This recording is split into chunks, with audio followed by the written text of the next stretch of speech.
अब अपन आज एक नए सिस्टम के बारे में बात करेंगे। लुब्रिकेशन सिस्टम होता है ना गाड़ी में, तो लुब्रिकेशन सिस्टम क्यों आवश्यकता पड़ती है? लुब्रिकेशन की आवश्यकता क्यों पड़ती है? फ्रिक्शन को कम करने के लिए। फ्रिक्शन को कम करने के लिए। गुड। और फ्रिक्शन को कम करने के लिए, है ना, स्मूथली फंक्शनिंग के लिए, वाइब्रेशन को कम करने के लिए, और कुछ कुछ कूलिंग सिस्टम का भी काम करता है। जैसे ऑयल जाएगा तो वहां से हीट लेगा ना, और वो नीचे जाके संप में जाएगा। अब इस लुब्रिकेशन सिस्टम में क्या होता है? नीचे होता है ना संप, जिसको आप लोग चैम्बर बोलते हो, तो उस संप के अंदर क्या है? ऑयल भरा रहता है ना। नीचे एक ड्रेन प्लग भी रहता है। वो ड्रेन प्लग मैग्नेटिक होता है। बॉटम मोस्ट पार्ट है ड्रेन प्लग, वो क्या होता है? मैग्नेटिक होता है, चुंबक होती है उसमें। क्यों होती है? कि कोई टुकड़ा अगर गिर जाता है किसी भी पार्ट का, छोटा मोटा कोई घिस के, तो वो साब उसके चिपक जाए, बजाय इंजन के लुब्रिकेशन सिस्टम में जाने के। ठीक है, संप हो गया, संप के अंदर ऑयल हो गया। ऑयल की कैपेसिटी कितनी है? लुब्रिकेशन ऑयल, है ना। तो लुब्रिकेशन ऑयल क्या है?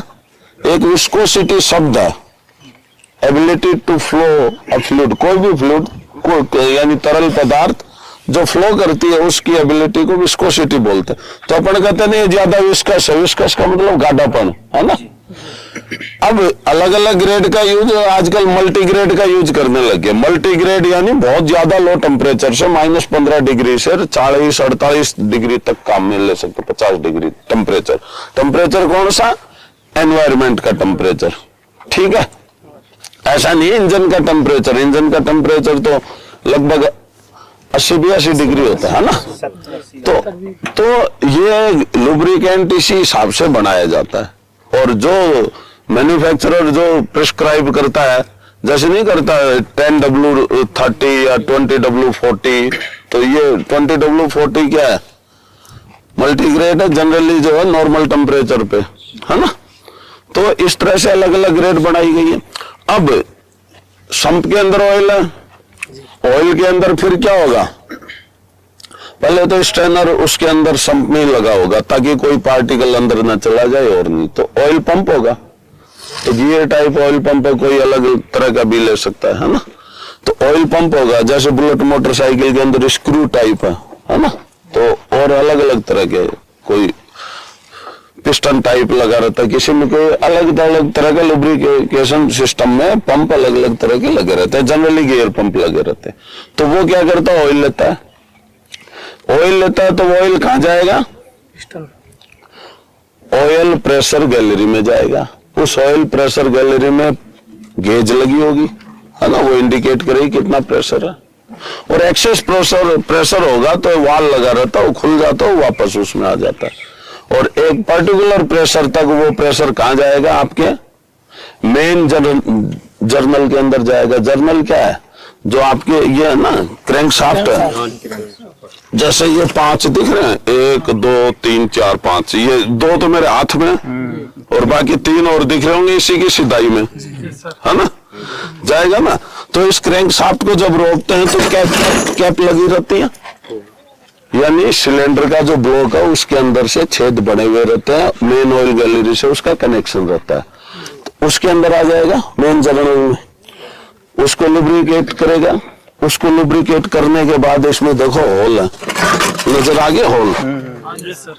तो ये होल जब उस होल के संपर्क में आएगा, है ना, तो इसके अंदर चला जाएगा। फिर ये क्रैंक पिन लगती है यहाँ, जिससे कनेक्टिंग रोड कनेक्ट होती है। ठीक है, हाँ, ये इससे कनेक्ट होगी तो ये इसके इस होल से इस होल में छेद है, आपस में कनेक्ट है, ये इसमें आ जाएगा, इसमें से उसका कर देगा कनेक्टिंग रोड का। जो कनेक्टिंग रोड क्या करती है? कनेक्टिंग और क्रैंकशाफ्ट ये क्या करते हैं? पिस्टन का जो मूवमेंट है उसको रेसिप्रोकेटिंग को रोटरी मोशन में कन्वर्ट करती है। ठीक है, वो कनेक्टिंग रोड उठा, एक है ना कनेक्टिंग रोड। तो इसके अंदर से आ जाएगा। और इसके अंदर कईयों में क्या होता है, यहाँ जो है इस जगह ये गजन पिन वाला है, इसमें गजन पिन डलती है, ये क्रैंक शाफ्ट के साथ लगता है। इसका हो गया। इससे फिर कैमशाफ्ट में चला जाता है। कैमशाफ्ट के जो बियरिंग्स है उसको करता है लुब्रिकेट। फिर क्या करता है, कैमशाफ्ट को कैसे करेगा, सिलेंडर हेड में आ जाता है और हेड के अंदर फिर कहाँ जाता है, रोकर आर्म में जाता है। रोकर आर्म अंदर से खोखली होती है, उसके अंदर जाता है ये ऑयल और रोकर आर्म से फिर रोकर आर्म्स का करता है लुब्रिकेशन। तो ये तो हो गया लुब्रिकेशन सिस्टम और इन पार्ट्स का लुब्रिकेशन करता है। अब बच कौन से गए, सिलेंडर का भी तो है।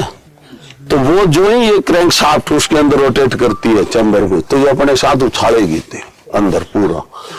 हाँ नहीं, रोटेशन के साथ ये तो घूमेगी ना पूरी, तो कनेक्टिंग रोड वाला जो सिरा है वो भी घूमेगा तो अपने साथ ले जाएगा, वो सिलेंडर की वाल्व्स के ऊपर लुब्रिकेशन की लेयर बना देगा। ठीक है, तो पिस्टन और सिलेंडर का भी मूवमेंट स्मूथली होगा। दूसरी चीज, कोई थोड़ा बहुत कोई गैप भी रह जाए तो उसको भी ये सील करता है, सीलिंग एजेंट का भी काम करता है। ठीक, तो लगभग हर एक व्हीकल के अंदर लुब्रिकेशन सिस्टम अनिवार्य है। ये तो हो गया अंदर का। अब बचता बाहर का लुब्रिकेशन सिस्टम, यानी कि किस किस चीज का, एक तो आपके स्टार्टर मोटर का, अल्टरनेटर का।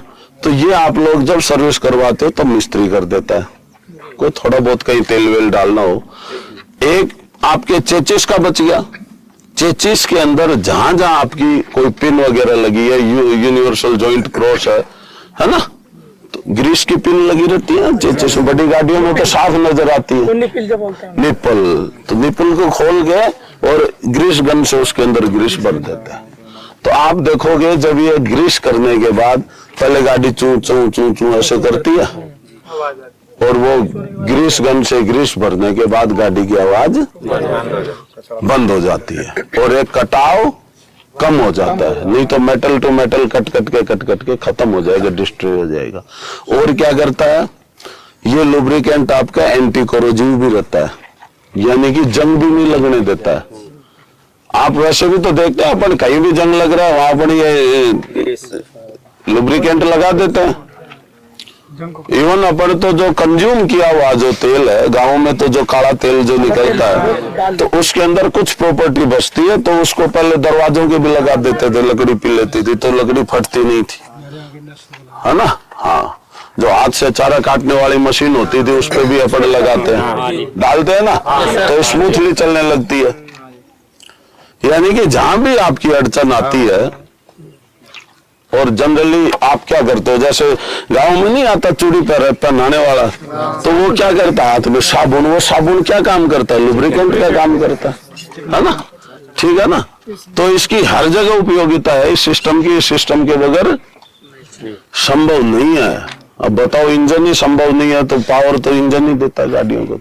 ठीक है, आगे बात समझ में। हाँ,